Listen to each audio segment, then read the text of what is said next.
안녕하세요. 한성우 원장입니다. 요즘 날씨가 이젠 가을인가 싶을 정도로 아침 저녁으로는 쌀쌀하고 낮에는 햇볕이 여전히 뜨겁습니다. 이런 큰 기온차 때문에 피부가 유난히 예민해진 것 같다고 호소하는 분들이 많은데요. 실제로 일교차가 큰 환절기에는 피부 알레르기가 심해지고 아토피나 부드러기 같은 증상이 재발하기도 쉽습니다. 그래서 오늘 이 시간에는 가을철 피부 알레르기로 나타나는 대표적인 증상과 실제 환자분들의 사례, 그리고 기온차 심한 가을에 꼭 지켜야 할 관리 원칙들에 대해서 알아보도록 하겠습니다.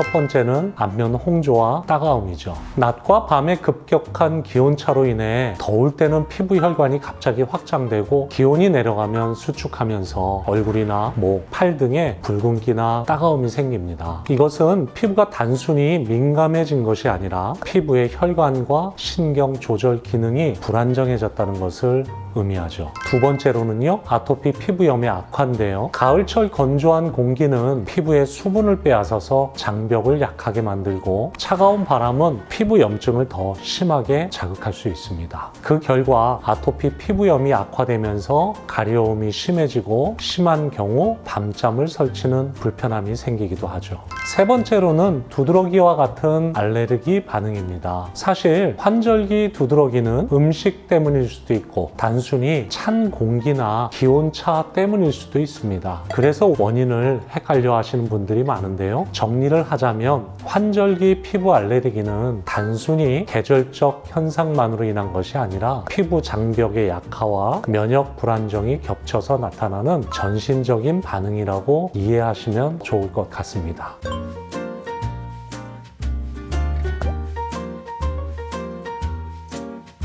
환절기 때는 낮 동안에는 기온이 올라가면서 피부 혈관이 확장되고 밤이 돼서 기온이 내려가게 되면 혈관이 다시 수축을 하게 되죠. 이렇게 혈관의 수축과 확장의 반복적인 변화가 피부 신경을 예민하게 만들어서 붉은기가 나타난다든지 따가움 같은 알레르기 반응이 나타나게 되는 거죠. 그럼 어떻게 관리를 해야 될까요? 첫 번째로 가장 중요한 것은 보습입니다. 환절기 건조한 기후에 세안이나 샤워 후 바로 보습제를 발라서 피부 장벽을 지켜주셔야 합니다. 둘째는요, 온도 관리입니다. 실내 온도가 갑자기 덥거나 차갑지 않도록 일정하게 유지해주는 것이 좋습니다. 세 번째는 피부 자극을 최소화해주는 것입니다. 강한 세정제나 뜨거운 물로 세안을 하거나 샤워를 하는 것은 오히려 피부를 더 예민하게 만들 수가 있죠. 마지막으로는요, 외출할 때 자극이 적은 선블록 같은 거를 사용을 해서 가을철 강한 햇볕으로부터 피부를 보호해 주시는 것이 좋습니다.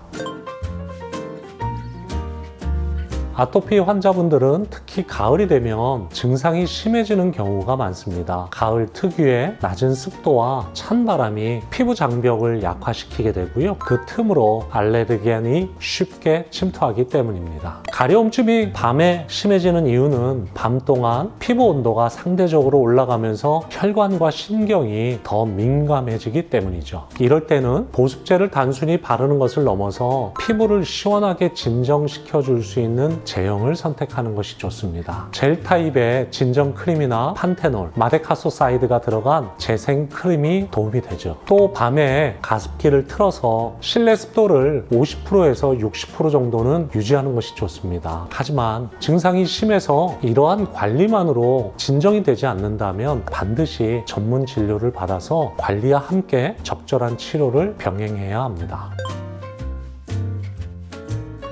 가을철 두드러기는 원인이 다양하다 보니까 정확하게 하나로 특정하기가 어려운 경우가 많습니다. 일부는 새우나 견과류, 유제품 같은 특정 음식 때문에 생기기도 하고요. 또 다른 경우에는 찬 공기나 급격한 기온차 같은 이런 계절적 요인이 원인이 될 수도 있죠. 이런 경우에는 알레르기 일기를 작성해서 음식이나 날씨나 활동 환경 이런 것을 기록하는 것이 알레르기 원인을 파악하는 데 큰 도움이 됩니다. 하지만 조금 더 근본적인 관점에서 보면요, 가을철 두드러기는 단순히 음식이나 계절적 현상만으로 설명되지는 않습니다. 환절기에 건조한 공기와 큰 일교차는 피부 장벽을 약화시키고요, 그 결과 면역 반응이 불안정해지죠. 이렇게 피부 보호막이 무너지고 면역 체계가 예민해진 상태에서 외부 자극이 더해지면 두드러기와 같은 알레르기 반응이 쉽게 나타날 수 있습니다. 즉, 가을철 두드러기 증상은 어떤 음식이나 날씨와 같은 외부 증상뿐만 아니라 내부적인 요인, 예를 들면 피부 장벽이 약화된다라든지요, 면역이 불안정해진다든지, 이러한 내부 요인이 함께 작용한 결과라고 볼 수 있습니다. 따라서 관리 역시 단순히 원인을 회피하는 데 그치지 않고 보습과 피부 보호를 통한 장벽의 강화, 규칙적인 생활로 인한 면역의 안정성을 높이는 것이 중요합니다. 첫 번째는요, 피부 장벽을 보호하면서 보습을 하는 관리입니다. 세안이나 샤워부터 신경을 써야 하는데요, 강한 세정제보다는 저자극의 약산성 클렌저를 사용해서 피부 본연의 보호막을 지켜주는 것이 좋습니다. 또한 단순히 촉촉함만을 주는 보습제보다는요, 세라마이드라든지요, 판테놀이라든지요, 히알루론산처럼 장벽의 회복에 도움을 주는 성분이 포함된 제품을 선택하면 더 좋겠죠. 하지만 이때 무엇보다 중요한 거는 타이밍입니다. 세안이나 샤워 후에는 피부 속 수분이 빠르게 증발하기 때문에 3분 이내에 보습제를 바르는 습관이 필요합니다. 두 번째는요, 몸의 체온 조절과 생활 환경을 관리하는 것인데요, 옷차림을 겹겹이 조절을 해서 체온을 일정하게 유지해 주는 것이 기본입니다. 특히 땀이 났을 때는 바로 닦아주어서 피부에 염증이 생기지 않도록 하는 것이 중요하죠. 또한 실내 습도를 50%에서 60% 정도로 유지해 주는 것이 이상적이며, 난방기나 에어컨을 사용할 때는 가습기를 함께 사용해서 피부의 건조함을 효과적으로 막아주는 것이 좋습니다. 외출 후에는 샤워를 통해서 피부에 남은 땀이라든지 먼지, 알레르겐을 깨끗하게 제거해 주는 것이 증상 완화에 도움이 됩니다. 세 번째는요, 우리 몸의 면역의 균형을 유지하는 생활 습관 관리입니다. 면역의 균형을 지켜주는 데 있어서는 무엇보다도 수면이 기본입니다. 하루 7시간 이상 일정한 리듬을 유지하는 수면은 피부 재생과 면역 안정에 결정적인 역할을 하죠.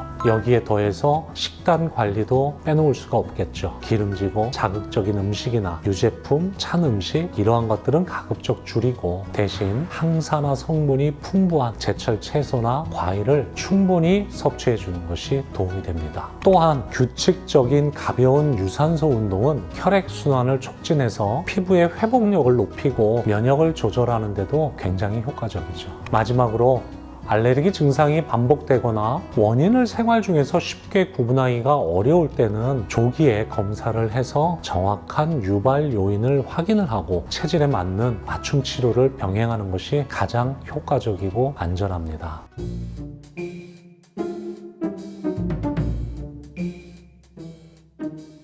피부 자극이 좀 적은 선크림들이 있어요. 이렇게 피부 트러블이나 알러지나 이런 거에 좀 저자극성, 그런 제품을 선택을 해보든지. 근데도 그런 걸 발라도 알러지가 있다라는 분들이 있거든요. 트러블이 생기는 분들. 그렇다고 맨 피부를 강한 햇볕에 노출되는 것도 안 좋거든요. 제일 중요한 거는 강한 햇볕 자체 노출을 최대한 피하는 거죠. 그래서 요즘에는 이렇게 챙이 넓은 그런 모자를 쓴다든지, 얼마 전에 더울 때 보면은 남자들도 양산을 쓰더라고요. 그렇게 양산을 통해서 강한 햇볕에 직접 노출을 피해준다든지, 어쨌든 강한 햇볕에 노출을 줄여주는 게 제일 중요해요.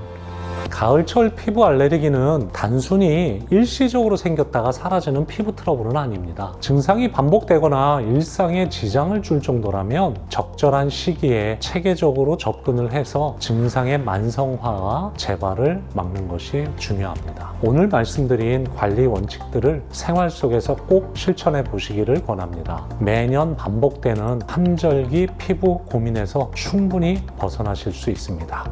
감사합니다.